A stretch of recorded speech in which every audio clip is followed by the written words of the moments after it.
Right then, thrill seekers, this is the HF lights on kit. Comes with instructions, buzzer with wires attached, some horrible scotch locks which I won't be using, and some tape and some tie wraps. The instructions seem quite straightforward. There are only 3 wires to connect, so let's go for it. These are the connectors we're looking for.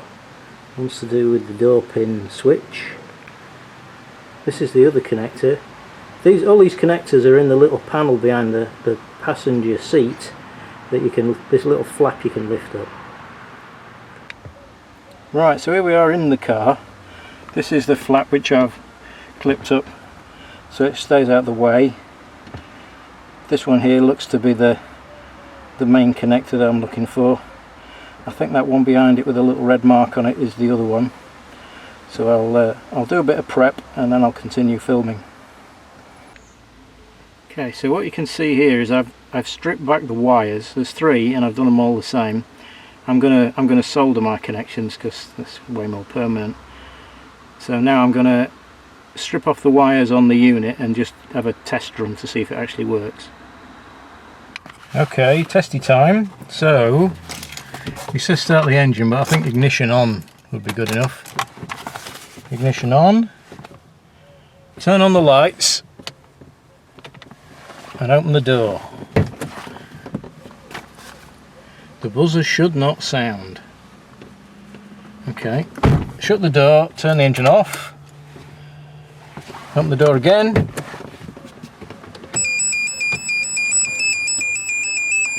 and there's a buzzer beeping. I'll notice that even if you shut the door, you're pretty much listening to that until you turn the lights off, but I can live with that. Okay, so all the wires are now cut roughly to length, wrapped around the wires that they're going to, and now I'm just going to solder them and then put some self-amalgamating rubber tape around them to make sure they're weatherproof. And then what you do is, there's the buzzer down there on the end of the cable, you just tie wrap that into that rat's nest of wires, avoiding the solenoids in the door mechanism so you don't trap those. So I shall do that next. Okay, it became pretty evident while I was doing this that the driver's door switch is switch is not very happy. It's a really horrible simple thing. A little tiny contact there and one the other side, and essentially a ring of copper that goes in and out with the switch, and then when it rests it makes the circuit. This looks pretty corroded, so I'm going to have a go at tidying that up, see if I can get better contact. Okay, I'll give it a clean with a file and you can hear the multimeter buzzing. It's going to be really awkward.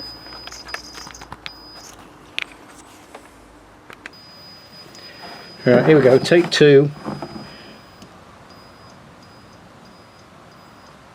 Yeah, that looks like I fixed it. Great. Okay, the unit is all fastened in position now with tie wraps, with the speaker grill thing pointing into the car so we can hear it. Used self-amalgamating rubber tape on all the joints so they're sealed up. So time for another test. So ignition on, lights on, no buzzer, that's good. Open door, buzzer. Shut door, no buzzer, brilliant. Difficulty scale, I've got to say, it's not. There's 3 wires for God's sake. If you can identify a big connector and a little coloured connector and then identify coloured wires, so unless you're colourblind, this really couldn't be easier.